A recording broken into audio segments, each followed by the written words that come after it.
설명절이어서 고향을 찾아 또 가신 분들이 많고 또 오늘 함께 이렇게 예배드릴 수 있는 이런 기회 또 감사드립니다. 우리가 그 성경을 통해 배워 잘 알고 있는 대로 기독교 신앙에 있어서 중요한 요소는 사랑이라는 거 모두가 다 알고 있을 것입니다. 사랑을 조금 구체적으로 말하면 하나님 사랑과 이웃 사랑이다. 그래서 예수님께서는 이 하나님 사랑과 이 이웃 사랑 이 두 계명을 온 율법과 선지자의 강령이다 이렇게 말씀하셨어요.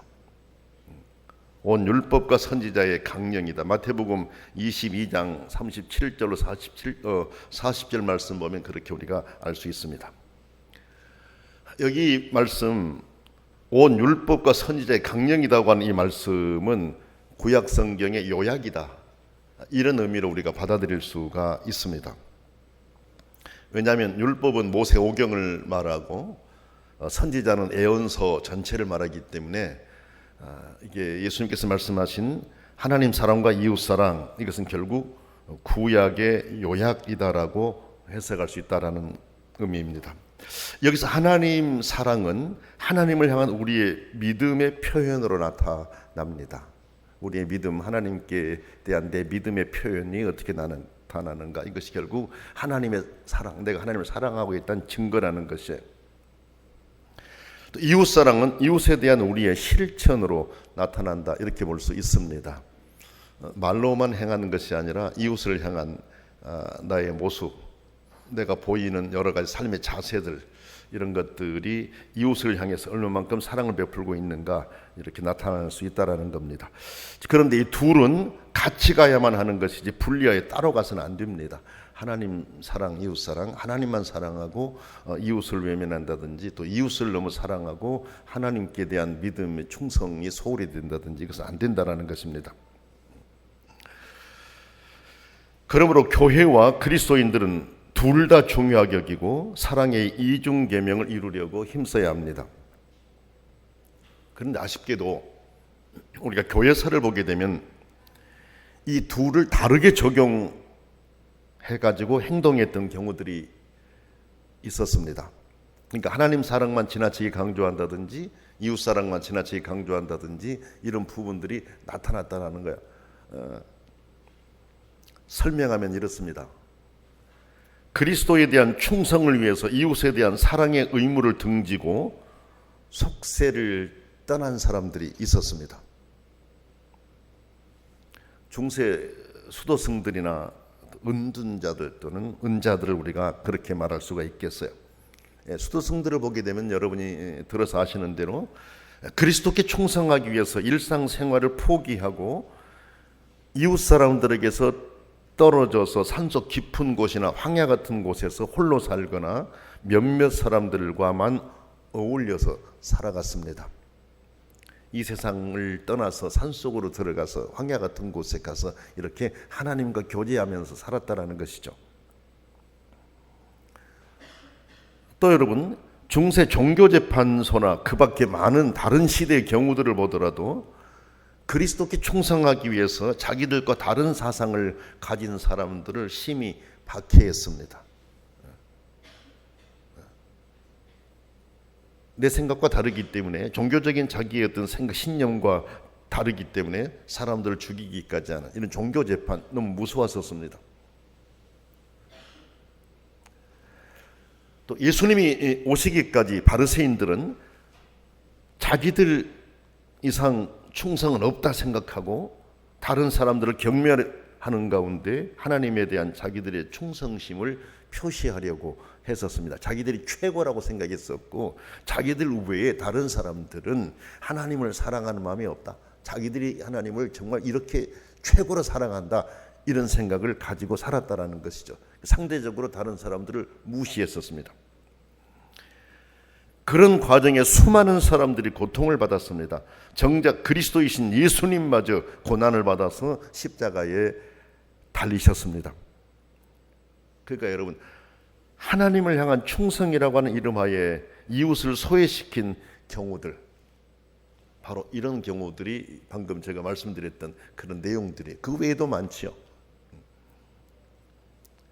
하나님께 믿음 생활을 바르게 하면서 다가간다고 하면서 결국 하나님께만 이렇게 정신과 마음을 다 쏟고 이웃에 대해서는 관심이 없이 소홀히 하는 이런 모습들이 그렇게 많이 나타났다라는 거예요.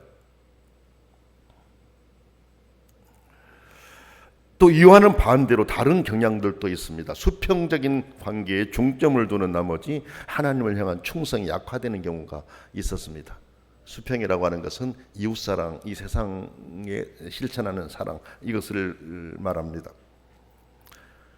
사회운동을 하는 사람들을 보게 되면 이웃사랑에 대해서 각별한 생각을 가지고 상대적인 약자들에게 어떻게 해서든 사랑을 실천해 보려고 많은 노력을 합니다. 물론 좋지요. 상대적인 약자들, 이웃에 대해서 사랑을 실천하고 배려하면서 나누면서 살려고 하고 또 그런 운동을 이렇게 많이 벌려가지고 많은 사람들의 생각을 그쪽으로 바꿔가는 거 뭐 좋은 현상입니다. 좋은 현상입니다. 뭐 나쁘다고 볼 수는 없습니다. 그러나 수직과 수평이 함께 가야 되는데 그렇지를 못하고 이웃사랑의 실천이라고 하는 차원에서 그쪽에 지나치게 생각과 마음을 쏟으면서 하나님을 향한 예배라든지 하나님을 향한 충성이라든지 이런 부분들이 정말 소홀히 되어버리는 이런 경향들이 있습니다.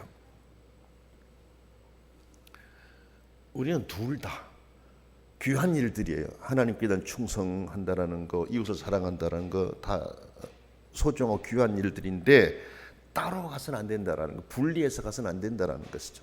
같이 하나님을 사랑하고 이웃 사랑하고 두 계명이, 이중 계명이 함께 나타날 때 비로소 진정한 신앙의 길을 걷고 있다 이렇게 말할 수가 있습니다.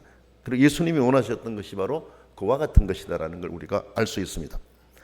성경을 보면 에베소 교회가 바로 하나님 사랑과 이웃 사랑을 함께 보이는 교회였다 이렇게 말씀하고 있습니다.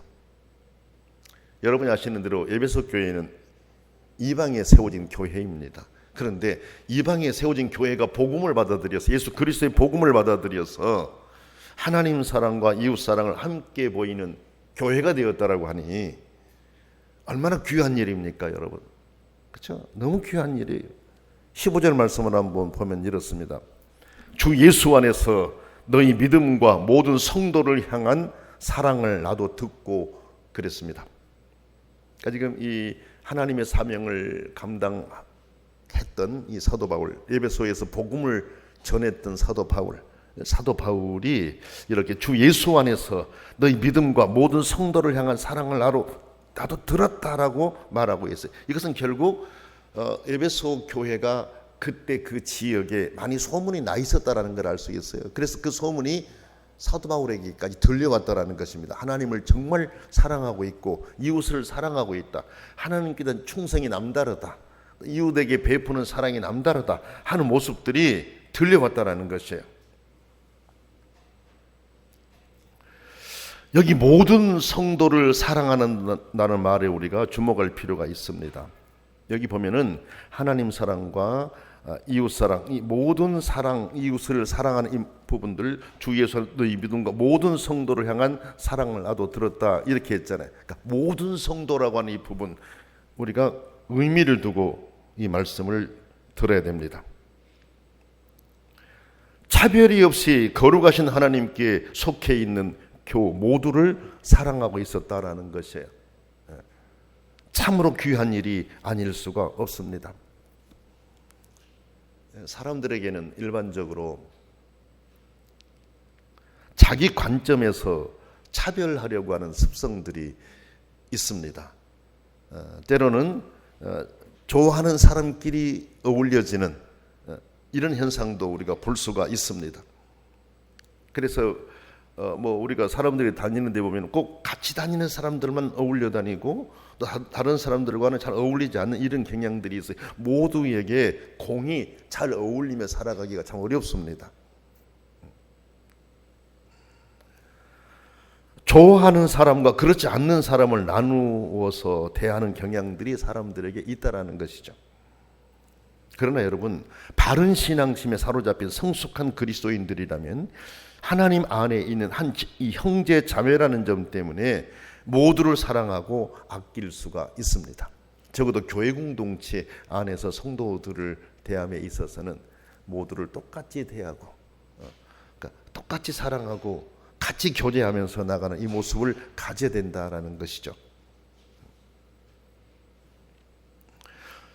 지금 에베소 교회 성도들에게 그런 모습이 나타나고 있다, 이렇게 말씀하고 있습니다. 하나님을 사랑하고 이웃을 사랑하는데 모든 성도들을 똑같이 대하고 사랑하는 이 모습이 에베소 교회에 나타나고 있다는 것이죠.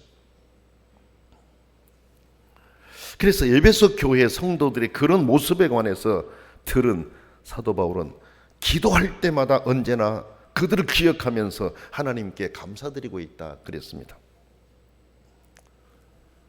사도 바울이 얼마나 하나님께 기도를 생활하며 살았는지 우리가 알 수 있죠. 그래서 늘 기도드렸다는 걸 알 수 있고, 기도할 때마다 에베소 교회를 생각하면서 그 모습을 생각하면서 떠올리면서 감사하면서 기도하고 있다라는 것입니다. 여러분, 지금 이 사도 바울은 감옥에 있지 않습니까? 수감되어 있습니다. 그래서 에베소서나 빌립보서는 옥중서신이다 그렇게 말합니다. 에필골몬, 골로새서, 빌레몬서, 옥중서신.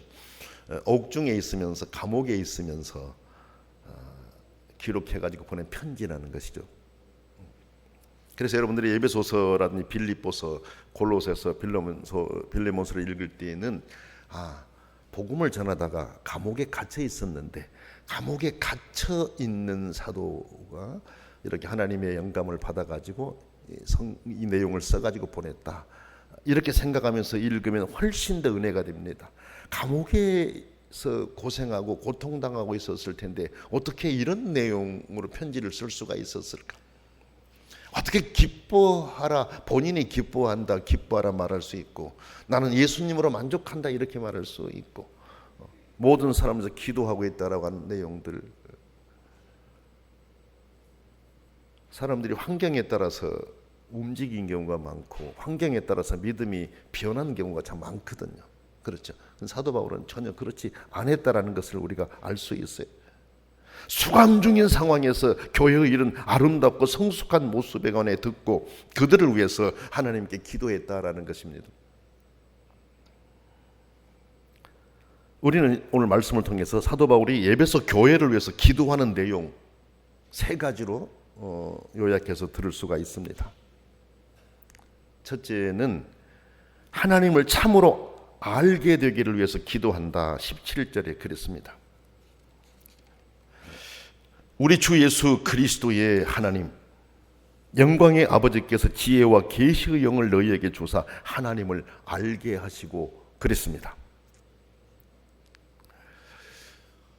우리는 말씀을 듣고 또 말씀을 읽고 또 말씀을 들으면서 하나님에 관해 많은 것을 알고 있습니다.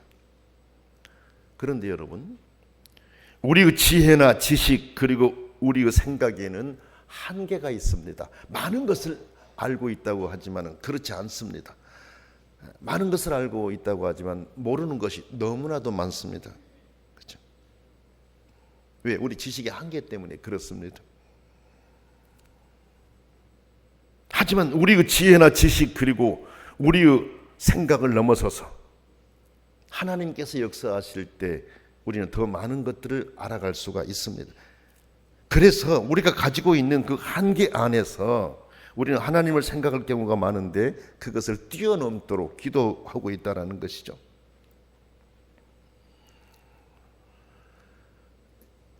사람들은 자기가 생각한 대로 믿음을 가진 경우가 많습니다.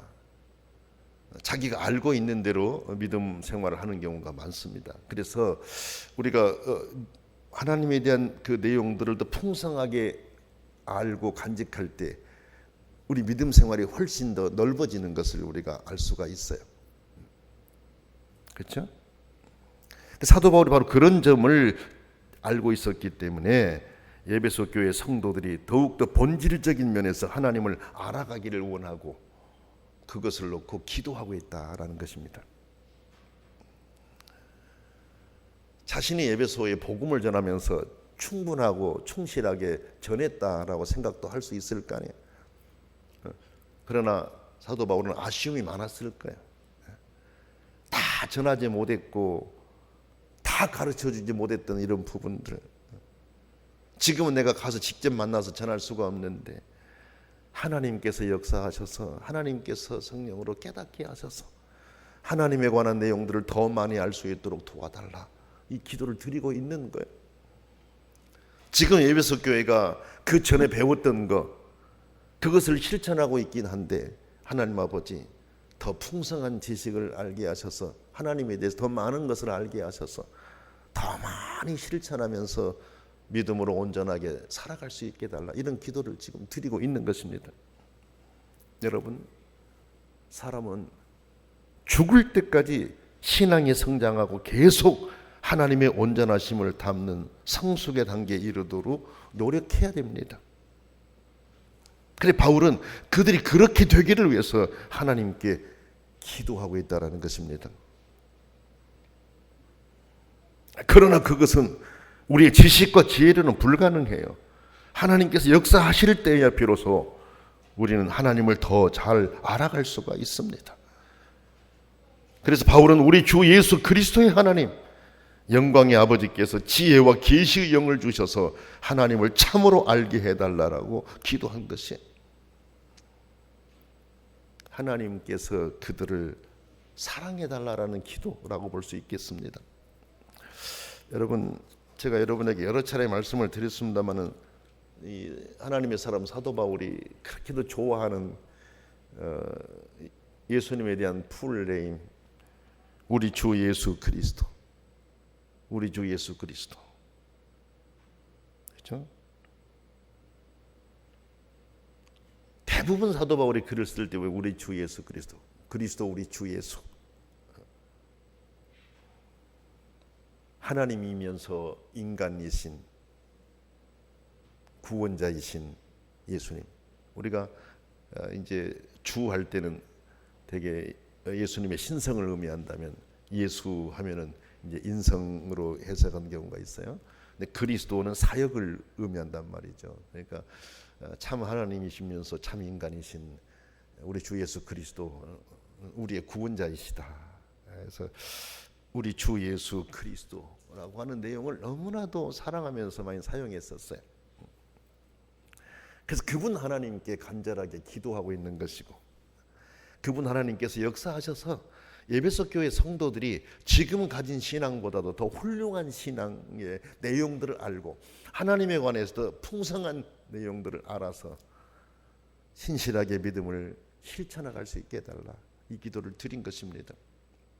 오늘 우리들도 정말 이 사도 바울의 기도는 오늘 우리를 향한 기도예요. 사실은 하나님에 관해서 우리들이 얼마나 알고 있는지 모르지만 더 넓게 더 많이 하나님 아버지에 관해서 우리가 알아갈 수 있도록 기도하고, 그래서 아버지께서 원하시는 대로 변해가고 변해 있기를 원하는 이런 그리스도인들이 될 수 있기를 원합니다. 두 번째 말씀 보게 되니까 무엇을 기도했냐면 성도들이 받을 기업의 영광이 얼마나 풍성한 것인지를 알게 해달라라고 기도한다 그랬어요.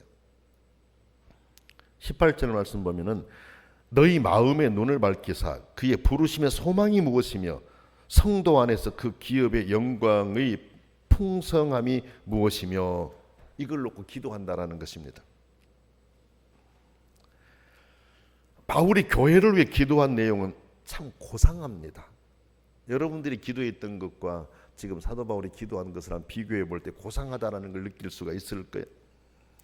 우리의 기도는 너무나도 물질적이고 세속적인 경향이 많습니다. 세상에서의 입고 먹고 자는 의식주 문제를 주로 많이 기도하고, 우리는 건강의 문제, 성공, 이런 내용을 가지고 강구하는 경우가 참 많습니다. 우리 기도 내용의 거의 전부가 그와 같은 것이다, 이렇게 말할 수도 있을 것 같습니다. 우리 믿음을 더 성숙하게 해주시고 하나님 안에 있는 참된 것들을 더 많이 알게 해달라고 기도한 분들도 많이 계십니다만은 일반적으로는 이런 우리 그 세상적인 이 살아가는 데 필요한 이 부분의 기도가 머물러 있을 수 있다라는 것이죠. 그런데 바울의 기도는 자기를 위한 기도가 아니고 성도들을 위한 기도이고 그들에게 하나님의 지혜와 계시의 영을 주셔서 하나님을 더 잘 알게 해달라고 기도했고 이어서 마음 눈이 밝아져서 신령한 세계의 일을 깨닫게 해달라고 기도한 것이에요. 설명하면 이렇습니다. 우리의 희망이었던 것이고, 그러니까 예수 믿고 있는 우리들의 희망이었던 것이고 하나님께서 우리를 구원하셔서 이루시려고 하는 목적이 무엇인지 알게 해달라는 것입니다. 내가 예수 믿고 있는데 예수 믿고 있는 결과가 무엇이고 우리는 무엇 때문에 예수 그리스도를 믿고 있는지 이것들을 알게 해달라고 기도한다라는 것입니다. 하나님의 사람들이 이런 진리를 바로 깨닫게 되면 바른 믿음에 설 수 있기 때문에 그런 거예요. 여러분, 하나님께서 말씀하신 내용들, 우리가 왜 예수를 믿는지, 우리가 예수 믿고 난 이후 하나님께서 우리를 위해서 예비하신 것들이 무엇인지 이것들을 확실하게 알게 되면 우리 믿음은 소극적이 될 수가 없습니다. 보다 적극적이고 긍정적인 힘으로 하나님의 자녀된 자의 도리를 감당해 갈 수가 있습니다. 아이들에게 어떤 그 경주를 한다든지 이랬을 때 이 과정을 통과하면 이런 선물이 있다라고 하는 선물을 먼저 딱 보여주고 하는 것과 그렇지 않는 것과는 차이가 있을 수 있죠. 그래서 정말 훌륭한 좋은 선물을 보여주면서 너희들이 이 과정을 통과하면 이 선물을 받을 수 있다라고 했었을 때 정말 열심히 하고 정말 예쁜 모습으로 순종하고 잘하는 것을 우리가 알 수 있어요. 그러니까 사도 바울은 지금 바로 그걸 기도하고 있는 거예요. 성도들이 하나님께 대해 충성하고 이웃사랑을 실천하고 있는데 결국 이렇게 살아가는 궁극의 목적이 무엇이고 그 안에서 아버지가 예비하신 것이 얼마나 크고 풍성한지를 이들이 알게 해달라. 그러니까 더 지금도 잘하고 있지만 더 잘하고 더 신실하게 믿음 생활할 수 있도록 해달라는 기도예요, 사실은. 그렇죠. 우리가 아무리 많이 알아도 늘 부족해요. 그렇지만은 영광의 나라에서 우리를 향해 예비하신 하나님의 풍성한 은혜는 너무 놀랍다라고 하는 것, 이것을 우리가 잊지 말고 기억할 수 있어야 하겠습니다. 그렇죠? 세 번째 말씀을 보니 이런 기도였어요. 우리를 믿도록 하신 하나님의 능력이 얼마나 크신지를 알도록 기도한다 그랬어요. 그러니까 우리가 예수 믿도록 하신 그 하나님의 능력이 얼마나 크신지 그걸 알게 해달라고 기도한다라는 겁니다. 19절 말씀을 한번 보세요. 그의 힘의 위력으로 역사하심을 따라 믿는 우리에게 베푸신 능력이 지극히 크심이 어떠한 것을 너희로 알게 하시기를 구한다 그랬습니다. 우리는 여러분 하나님을 믿고 복음을 믿는데 그 믿음이 얼마나 신비하다라는 것을 잘 알지 못합니다. 내가 예수 그리스도를 믿고 있는데 내 한 사람 예수 믿도록 하기 위해서 하나님의 능력이 얼마나 크게 역사하셨는지 그걸 성도들이 알았으면 좋겠다라는 것이죠. 그걸 알게 해달라는 것입니다.